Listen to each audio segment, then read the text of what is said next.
Good morning everybody. Today we are going to study the next method in under the discounted cash flow method, that is the discounted payback period. Right. Now we have already studied under the non-discounted method the payback period, simple payback period. So discounted payback period is almost similar to payback period. The only difference is that discounted payback period uses present value of cash flows after tax, whereas in simple payback period, if you remember, we used to take the cash flows directly and used to calculate the cumulative cash flows and then calculate the payback period. Whereas in discounted payback period, first we have to calculate the present value of cash flows after tax and then calculate the payback period. Okay, that is the only difference between payback period and discounted payback period. So let's understand this discounted payback period using a simple problem. So what is the problem? Calculate discounted payback period for the following if discount factor is 12%. Now we have to understand that discount factor here is 12%. Okay, so we have to find out the factors at 12%, then multiply the cash flows with that factors to get the present values of cash flows, and then use it in the procedure to calculate payback period or discounted payback period. Okay, so here is given 0, 1, 2, 3, 4, 5 and cash flows are given, cash flows after tax are given, that is minus 50,000. so we already know minus 50,000 at 0 period means it is initial investment, then 10,000, 20,000, 30,000, 40,000 and 50,000. okay, let's go for the solution now in solution, first we consider year 1, 2, 3, 4, 5. We don't consider 0 period because 0 period is initial investment, we know that. Okay, so it should not be considered in the calculation of present values. Okay, then after considering the cash flows after tax, that is 10,000, 20,000, 30,000 and 40,000, 50,000, 40,000 and 50,000, we have to find out the present value factors at 12%. Now why 12%? Because it is clearly mentioned the discount factor is 12%. Okay, so how do we calculate the present value factors at 12%? For that we have to use the factor table. Now which factor table should we use? Should we use the future value or should we use present value? First of all, it's clearly mentioned it is present value factors, that means we have to use the present value tables. Now under present value we have present value of lump sum as well as present value of annuity. So which one should we use? We have to use the lump sum factors. Why lump sum factors? Because the cash flows are not uniform, they are not equal for all the years. Okay, if they are equal then we use the annuity factor, but if they are not equal then we have to use the lump sum factor. So we have to use the present value of lump sum table. So let's go for the present value of lump sum table to see what are the present value factors. Okay, so these are the present value factor tables. So first table we already know it is future value of a future value table, future value of lump sum. Second table is future value of annuity.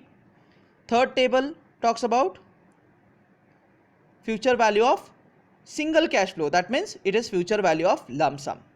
Now for how many years we have to see? We have to see it for 5 years because the cash flows are given for 5 years. So first 5 years, and what is the rate? The rate is 12%. So for first 5 years at 12%, let's find out the factors. Okay, so we have got the 12% here. Okay, I hope you're clear with this.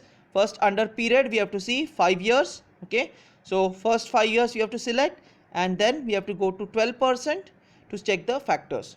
So if you see this 12%, these are the factors, that is first year, second year, third year, fourth year and fifth year.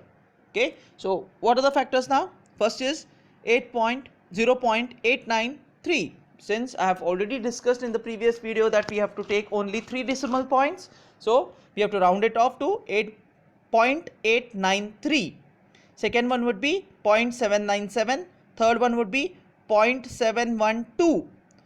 Fourth one would be 0.636 and fifth one would be 0.567. So I hope you're clear with these factors. I hope you're clear with how to see the factor tables now. Okay, so just remember these factors: 0.893, 0.797, 0.712, 0.636 and 0.567. So with these factors, we have to calculate the present value of the cash flows. So let's go back to the problem. Okay. So if you remember the factors now, see here, 0.893, 0.797, 0.712, 0.636 and 0.567. These are the factors at 12%, present value lump sum factors at 12%.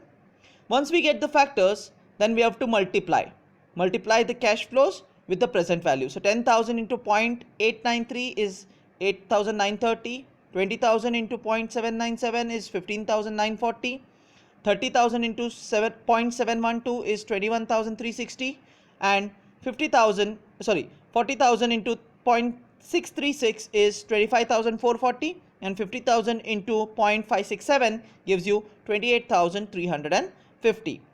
So once you calculate the present values of cash flows after tax, in case of any methods of discounted, just forget this now, because this is of no use now, right now. Okay, we are going to go ahead with this problem now. Okay, so we have got the present values of cash flows. What is the next step? If you remember, in payback period, what we used to calculate? We used to calculate the cumulative cash flows. Why cumulative cash flows? Because the cash flows are not even, so we cannot find out the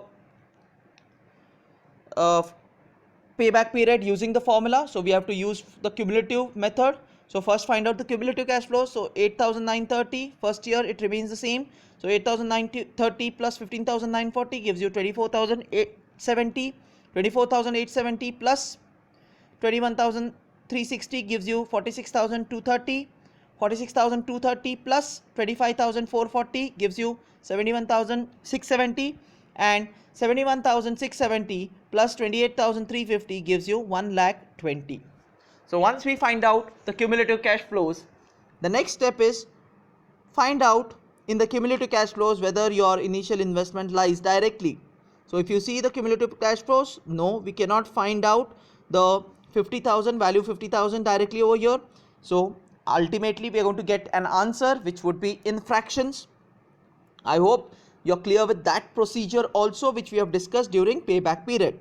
Okay, so where does it lie?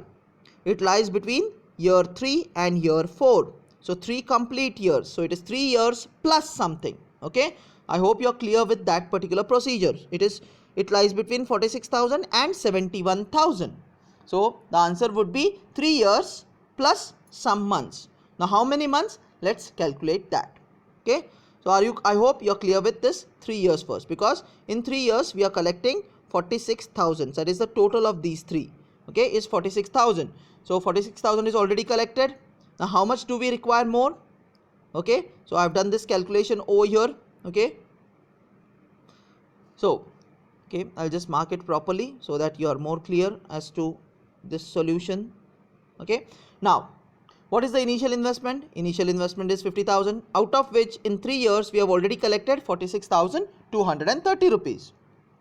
So 46,230. So how much more do we require for payback? We require 3,770 rupees. We just require 3,770 rupees. If you consider the 4th year, how much have we collected in 4th year? In 4th year we have collected 25,440 rupees. Do we require 25,440? No, we just require 3,770.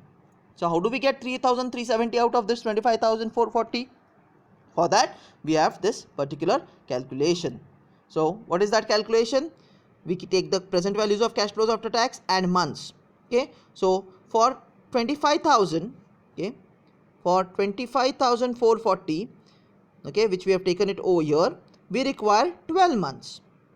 So for 3,770, which is actually required now, we require, how many months would be required? Okay, so cross multiply 3,770 into 12 divided by 25,440. The answer that you get is 1.78 months. Is that your payback period or discounted payback period? No, that is just a fraction of it. So what is your final payback period? Final payback period would be 3 years plus 1.78 months. That is, discounted payback period is equal to 3 years and 1.78 months. So this is how you calculate the discounted payback period. As I said, it is very similar to payback period. The only difference is this particular part where we calculate the present, we use the present value factors and calculate the present values of cash flows, and then the procedure again continues the same. I hope you're clear with this discounted payback period. Okay, try to solve this problem and also try to solve discounted payback period for the previous problem of NPV and PI. I hope you remember in the previous video we have solved a problem on NPV and PI. I want to use the same conditions but calculate payback period for that particular problem, just to make you understand whether you're doing it correctly or no. Okay, thank you.